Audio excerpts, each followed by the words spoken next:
Welcome to Chakra bicycle zone. இன்னைக்கு வந்து பார்த்தீங்கன்னா நம்ம ஷாப்பில் இருக்கிற எலக்ட்ரிக் சைக்கிளை பற்றி தான் பார்க்க போகிறோம். நம்ம ஃபர்ஸ்ட் ஒன் வந்து பார்த்தீங்கன்னா நம்ம மோட்டோவோட அர்பனு, அண்ட் தென் நம்ம பைக் கார் டூட்டு, அப்புறம் நம்ம ஹெர்குலஸ் மாடலோட ஹாட் ஸ்டைல் ப்ரோ, நம்ம மோட்டரோட X1, அண்ட் தென் நம்ம மோட்டரோட XTX யூனிசெக்ஸ் மாடலு. ஓகேங்களா, இதோட எல்லா வண்டியோட ஹப் மோட்டரோட கெப்பாசிட்டி வந்து பார்த்தீங்கன்னா சேம் தான், 250 வாட்ஸ் மோட்டர் தான். அதனால் வந்து பார்த்தீங்கன்னா நம்ம வந்து நார்மலாக 25 to 30 கிலோமீட்டர் ஸ்பீடு வந்து தாராளமாக வந்து இதுக்கு போயிட்டு வந்துடலாங்க.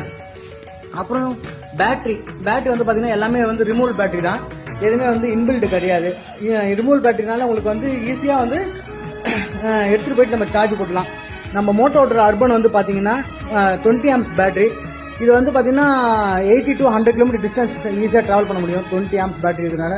நம்ம பைக் கார்க்கில் வந்து பார்த்தீங்கன்னா 13 amps பேட்டரி. அதனால வந்து பார்த்தீங்கன்னா 40 to 50 கிலோமீட்டர் டிஸ்டன்ஸ் வந்து ஈஸியாக ட்ராவல் பண்ண முடியும். அப்புறம் நம்ம ஹெர்குலஸ் வண்டியில் வந்து பார்த்தீங்கன்னா 7.6 amps பேட்டரி. இதனால வந்து பார்த்தீங்கன்னா நம்ம வந்து நார்மலாக 25 to 30 கிலோமீட்டர் டிஸ்டன்ஸ் வந்து ஈஸியாக ட்ராவல் பண்ண முடியும். அப்புறம் மோட்டரைடு அதுவும் வந்து பார்த்தீங்கன்னா 7.6 amps தான். இது எல்லாமே வந்து 7.6 amps பேட்டரினா நார்மலாக 25 to 30 நார்மலாக போயிட்டு வந்துடுறாங்க. மற்றபடி ரேட் வந்து உங்களுக்கு தெரியும், நம்ம ஷாப்பில் எப்போதுமே வந்து கம்பேர் வித் அதர்ஸ் ஆன்லைன் இதோட நம்ம வந்து ரேட் வந்து ரொம்ப கம்மியாக தான் இருக்கும் அப்படின்ட்டு. நீங்கள் ஒரு வாட்டி எனக்கு வந்து கால் பண்ணுங்கள், எதனா உங்களுக்கு டவுட் இருந்தால் நான் கண்டிப்பாக கிளியர் பண்ணுறேன். ப்ரைஸும் ப்ளஸ் வந்து மாடல் வைஸில் நான் இதில் கொடுக்குறேன் என்னோட கமெண்ட் செக்ஷனில் பாருங்கள். தேங்க்யூ. வேறு என்ன டவுட்டாக இருந்தால் எனக்கு மறக்காமல் கால் பண்ணுங்கள் இந்த நம்பருக்கு. Bye, thank you.